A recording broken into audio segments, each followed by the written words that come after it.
Hello, ನನ್ನ ಹೆಸರು professor and doctor Parampalli ಸುರೇಂದ್ರಪಾದ್ಯ ಅಂತ ಹೇಳಿ. ಈಗ ನಿಮಗೆ ಸೂರ್ಯನು ತುಲಾದಲ್ಲಿ ಇದ್ದರೆ ಏನು ಫಲ, ಇದು ಸಿಂಹ ಲಗ್ನದ ಜಾತಕ. ಲಗ್ನದಲ್ಲೇ ಮಂಗಳ ಮತ್ತು ಶುಕ್ರ ಲೋ ಪ್ಲಾನೆಟ್ಸ್ ಇದ್ದಾರೆ. ತುಲಾದಲ್ಲಿ ಶನಿ ಉಚ್ಚ ಸೂರ್ಯನ ಜೊತೆಗಿದ್ದಾನೆ.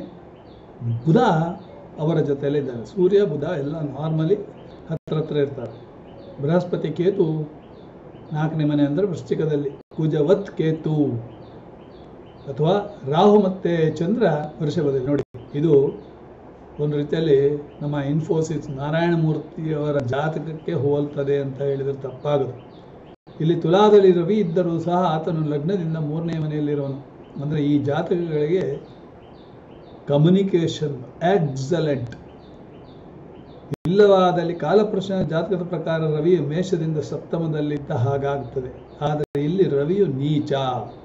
ಒಂದು ವೇಳೆ ನೀಚಭಂಗವಾಗಿದ್ದಲ್ಲಿ ನಮ್ಮ ಜಾತಕಗಳಿಗೆ ನೀಚಭಂಗ ಉಚ್ಚ ಶನಿಯಿಂದ ಆಗಿದೆ.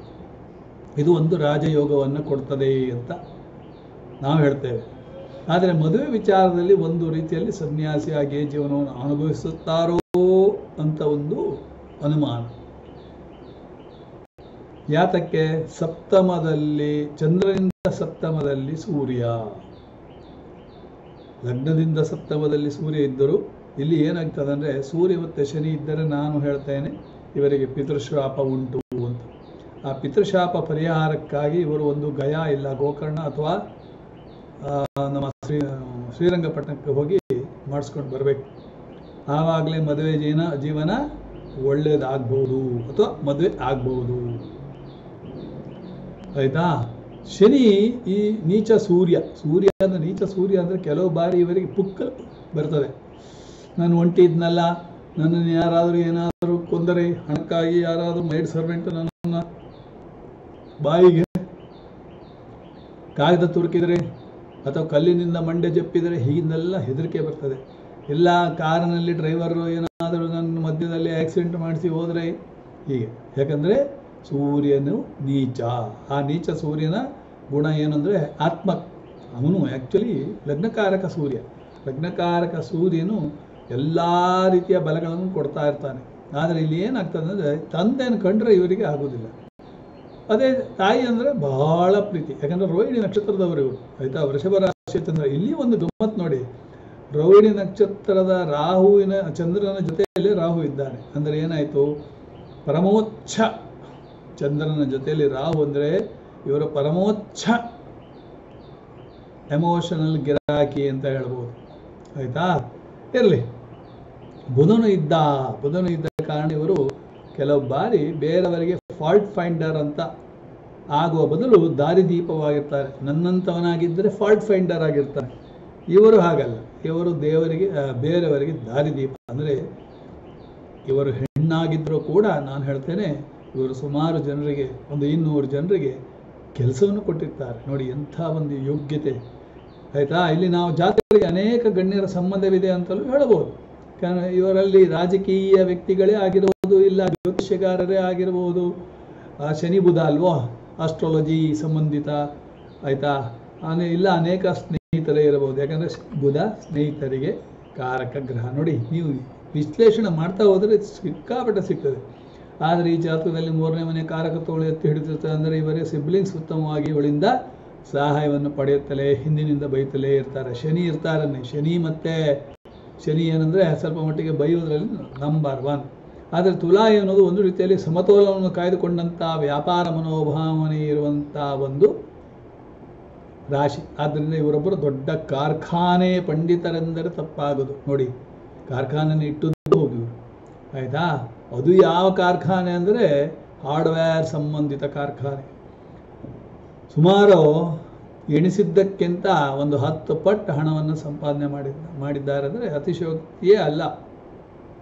ನೀವು ಸರಿಯಾಗಿ ನೋಡಿದಲ್ಲಿ ಜಾತಕ ನಮ್ಮ ನಾರಾಯಣ ಮೂರ್ತಿ ಇನ್ಫೋಸಿಸ್ ಅವರನ್ನ ಹೋಲ್ತದೆ. ಇವರು ರೋಹಿಣಿ ಆದ್ರಿಂದ ಭಾಳ ಡೌನ್ ಟು ಅರ್ತ್, ಎಲ್ಲ ನೆಲದ ಮೇಲೆ ಕೂತ್ಕೊಳ್ಳಿಕ್ಕೂ ತಯಾರಿರುವಂಥ ಹೆಣ್ಣು. ನನಗೆ ಭಾಳ ಅವಳನ್ನು ನೋಡಿದರೆ ನನಗೆ ಬಹಳ ಖುಷಿ ಆಗ್ತದೆ. ಅದೇನೋ ಗೊತ್ತಿಲ್ಲ, ನಾನು ರೋಹಿಣಿ ಆದ್ದರಿಂದ ನನಗೂ ಒಂದು ರೀತಿಯಲ್ಲಿ ಸ್ನೇಹತ್ವ ಆಟೋಮೆಟಿಕ್ಕಾಗಿ ಬೆಳೆದಿದೆ. ಆಯಿತಾ? ಇವರು ನೋಡಿ ಎಷ್ಟು ಉದಾರಿ ಅಂದರೆ, ನನ್ನ ಕಂಪ್ಯೂಟರ್ ಕ್ರ್ಯಾಶ್ ಆಗಿರುವಾಗ ನನಗೊಂದು ಕಂಪ್ಯೂಟರ್ ಕೂಡ ಕೊಟ್ಟಿರ್ತಾರೆ. ಆಯಿತಾ, ಏನು ತೊಂದರೆ ಇಲ್ಲ ಭಟ್ರೆ, ಈ ಕಂಪ್ಯೂಟರ್ ಹಾಳಾದ್ರೆ ನಿಮ್ಗೆ ಹೊಸ ಕಂಪ್ಯೂಟರ್ ಕೊಡ್ತೇನೆ ಅಂತ. ಅಂದರೆ ಇಂಥ ಹೆಣ್ಣು ಸಿಗುವುದು ಭಾಳ ಕಷ್ಟ. C is a diamond. ನನ್ನ ಪ್ರಕಾರ ಅಂಥವರು ಒಂದು ಫ್ಯಾಮಿಲಿಯಲ್ಲಿ ಇದ್ದರೆ ಇಡೀ ಸಂಸಾರ ಮೇಲ್ಗಡೆ ಊರ್ಜಿತ ಬರ್ತದೆ ಅಂತ. ಆದರೆ ಇವರನ್ನು ದುರುಪಯೋಗಗೊಳಿಸುವವರು ಜಾಸ್ತಿ. ಕಾರಣ, ಒಂದು ವೇಳೆ ಮದುವೆ ಆಗದೆ ಇದ್ದರೆ ನನ್ನ ಮಗನನ್ನು ನೀವು ನಾಮಿನೇಟ್ ಮಾಡಿ, ನನ್ನ ಮಗನನ್ನು ಇದನ್ನು ಮಾಡಿ, ಹಾಗೆ ನನ್ನನ್ನು ತೆಗೆದುಕೊಳ್ಳಿ ಅಂತ ಹೇಳ್ತಾರೆ. ಹಿಂಗೇನಮ್ಮ ಮದುವೆ ಆಗಿಲ್ವಲ್ಲ ಅಂತ ಹೀಗೂ ಒಂದು ಚೇಂಗ್ಲಿ ಮಾತನ್ನು ಆಡುವಂಥ ಜನಗಳು ಸಿಗ್ತಾರೆ. ಆದರೆ ಇವರು ಭಾಳ ಡಿಸಿಪ್ಲಿನ್. ಆಯಿತಾ, ಡಿಸಿಪ್ಲಿನ್ ಅಂದರೆ ಶನಿ ಅಲ್ವಾ, ಶನಿ 3ನೇ ಮನೆಯಲ್ಲಿ ಒಂದು ರೀತಿಯಲ್ಲಿ ಒಳ್ಳೆಯದೇ. 9ನೇ ಮನೆಯನ್ನು ಭಾಗ್ಯವನ್ನು ನೋಡ್ತಾ ಇರ್ತಾನೆ. ಶನಿ ದಶೆಯಲ್ಲಿ ಬಂದರೆ ಭಾಳ ಬ್ಯೂಟಿಫುಲ್. ಇವಳ ಮುಂದಿನ ನಡಿಗೆ ಚಾಲ್ ಯಾರು ಅರಿಯಲಾರು. ಇವಳು ಭಾಳ ಸಾಮಾಜಿಕವಾಗಿ ಸಹಾಯವನ್ನು ಮಾಡುವವಳು. ಆದರೂ ಕೂಡ ಶನಿಯಿಂದ ಕೆಲವೊಂದು ಬಾರಿ ಅವರಿಗೆ ತೊಂದರೆಗಳು ಉಂಟಾಗುವುದು. ರವಿ 3ನೇ ಮನೆಯಲ್ಲಿದ್ದರೆ ಈ ಜಾತಕರಿಗೆ ಯಾವ ತಮ್ಮಂದಿರು ಇಲ್ಲ ಅಂತ ಹೇಳ್ಬೋದು. ಇವರಿಗೆ ಹಿರಿಯ ಅಣ್ಣನಿದ್ದರೂ ಕೂಡ ಅವರು ಇರೋದಿಲ್ಲ. ಒಂದು ವೇಳೆ ರವಿಯಲ್ಲಿ ಆದರೂ ಶತ್ರುಗಳಿಂದ ಆವೃತವಾದಲ್ಲಿ ಜಾತಕರು ಕೆಲವೊಮ್ಮೆ ಬಹಳ ಕ್ರೂರವಾಗಿ ನಡೆದುಕೊಳ್ತಾರೆ. ಇವರುಗಳು ಬಹಳ ಧೈರ್ಯಸ್ಥರು ಮಾತ್ರವಲ್ಲ, ಒಳ್ಳೆ ಫೈಟರ್ ಕೂಡ. ಯಾವುದು ಫೈಟರ್ ಶೆಟ್ಟಿ ಅಂತೇಳಿ ಫಿಲ್ಮ್ ಇಂಡಸ್ಟ್ರಿಯಲ್ಲಿ ಇದೆ ನೋಡಿ, ಇವರು ಅದೇ ಥರ ಫೈಟರ್ ಶೆಟ್ಟಿನೇ. ಆಯಿತಾ, ಹೇಳ ಹೆಸರಿಲ್ದಂಗೆ ಮಾಡಿಬಿಡ್ತಾರೆ. ಅವರನ್ನು ಸಾಮಾನ್ಯ ಅಂತ ತಿಳ್ಕೊಬೇಡಿ. ಇವರು ಒಳ್ಳೆ ಗೌರವ ಇದ್ದವರಾಗಿರ್ತಾರೆ. ಇವರು ಒಳ್ಳೆ ಆಸ್ತಿ ಮತ್ತು ಐಶ್ವರ್ಯವನ್ನು ಅನುಭವಿಸುವವರು ಮಾತ್ರವಲ್ಲ, ಬೇರೆಯವರಿಗೆ ಸಹಾಯವನ್ನು ಮಾಡುವಂಥ ಉತ್ತಮ ಗುಣ ಇವರಲ್ಲಿದೆ ಅನ್ನಿ. ಒಂದೇ ವೇಳೆ ರವಿ ಒಳ್ಳೆ ಗ್ರಹಗಳಿಂದ ಕೂಡಿದರೆ ಇವರ ತಮ್ಮಂದಿರು ಬಹಳ ಅಭಿವೃದ್ಧಿಯನ್ನು ಹೊಂದುವರಾಗಿರ್ತಾರೆ. ತಮ್ಮಂದಿರು ತಂಗಿಯಂದಿರು. ಈ 3ನೇ ಮನೆ ಅಧಿಪತಿ ಸ್ಟ್ರಾಂಗ್ ಇದ್ದಲ್ಲಿ ಇವರ ತಮ್ಮಂದಿರು ಬಹಳ ವರ್ಷ ಜೀವನವನ್ನು ಮಾಡುವವರಾಗಿರ್ತಾರೆ. 3ನೇ ಮನೆ ಅಧಿಪತಿ ಯಾರು? ಶುಕ್ರ. ಶುಕ್ರ ಎಲ್ಲಿದ್ದಾನೆ ಇವರಿಗೆ ನೋಡಿ, ಶುಕ್ರ ಇರೋದು ಮಂಗಲನ ಜೊತೆಯಲ್ಲಿ ಲಗ್ನದಲ್ಲಿ. ಆದರೆ ಅಲ್ಲಿ ಸೂರ್ಯ ಶತ್ರು. ಆಯಿತಾ, ಮಂಗಲ್ ಯಾರು? ಮಂಗಲ್ ಅವರಿಗೆ 4ನೇ ಮನೆ ಹಾಗೂ ದಶಮಾಧಿಪತಿ. ಆದ್ದರಿಂದ ಏನಾಯಿತು ಅಲ್ಲ, ಆ ಭಾಗ್ಯಾಧಿಪತಿ ನೋಡಿ. ಮಂಗಲ್ ಯೋಗಕಾರಕ ಗ್ರಹ. ಅಂದರೆ ಇವರ ಹತ್ರ ಒಂದು ಪ್ರಾಪರ್ಟಿ ಇರುತ್ತೆ. ನೀವು ಪೆನ್ನು ಪೆನ್ಸಿಲ್ ಹಾಕ್ಕೊಂಡು ಇಲ್ಲ ಕ್ಯಾಲ್ಕುಲೇಟರ್ ಹಾಕ್ಕೊಂಡು ಕೌಂಟ್ ಮಾಡಬೇಕು, ಅಷ್ಟೊಂದು ಆಸ್ತಿ ಮಾಡಿರ್ತಾರೆ. ಭಯಂಕರ. ಈ ಹೆಣ್ಣಿಗೆ ಒಂದು ರೀತಿಯಲ್ಲಿ ಝಾನ್ಸಿ ರಾಣಿ ಲಕ್ಷ್ಮೀಬಾಯಿ ಅಂತ ಹೇಳಿದ್ರು ತೊಂದರೆ ಇಲ್ಲ. ಅಂದರೆ ಆ ಥರ ಎಕ್ಸ್ಪಾನ್ಷನ್ ಕೆಪಾಸಿಟಿ ಇರುವಂಥ ಹೆಣ್ಣು. ಆಯಿತಾ, ನನಗಂತೂ ಭಾಳ ಇವರನ್ನು ಕಂಡ್ರೆ ನಾನು ಉದ್ದಂಡ ನಮಸ್ಕಾರ ಮಾಡೋಣ ಅಂತ ನನಗನ್ಸುತ್ತೆ. ಆದರೆ ಹೆಣ್ಣೆ ನನಗೆ ನಮಸ್ಕಾರ ಮಾಡಿದೆ ಅಂತ ಇಟ್ಕೊಳ್ಳಿ. ಅದರಲ್ಲೇ ತೋರಿಸ್ತದೆ. ಕೆಲವರು ಜ್ಯೋತಿಷಿಗಾರರ ಮನೆಗೆ ಬಂದರೆ ನಮಸ್ಕಾರ ಮಾಡೋ ಕ್ರಮವೂ ಇಲ್ಲ. ಅವರಿಗೊಂದು ಯಾರು ಹೇಳಿಕೊಡ್ತಾರೋ ಗೊತ್ತಿಲ್ಲ. ಜ್ಯೋತಿಷ್ಯಗಾರರು ಗುರು ಸಮಾನ, ಅವರಿಗೊಂದು ನಮಸ್ಕಾರ ಮಾಡಿ ಬರೋಣ. ಅವರಿಗೇನು ಕೆಲವರು ಏನು ದುಡ್ಡು ಕೊಟ್ಟರೆ ಇವರಿಗೆ ದುಡ್ಡು ಕೊಡೋದಿಲ್ವಾ, ಅವ್ರು ಸುಮ್ಮನೆ ಹೇಳ್ತಾರಾ ಅಂಥೇಳಿ ಅಂಥ ಭಾವನೆಯವರು ಇರ್ತಾರೆ. ಯಾವಾಗಲೂ ನಮ್ರತೆ ನಿಮ್ಮನ್ನು ಮೇಲಕ್ಕೆ ತೆಗೆದುಕೊಂಡು ಹೋಗುವುದು. ದುಡ್ಡಿಗಾಗಿ ಯಾರೂ ಇರೋದಿಲ್ಲ ತಿಳ್ಕೊಳ್ಳಿ. ದುಡ್ಡು ಇವತ್ತಿರ್ತದೆ, ನಾಳೆ ಇರೋದಿಲ್ಲ. ನಿಮಗೆ ಬೇಕಾದ 6x3 ಸೈಟ್ ಮಾತ್ರ.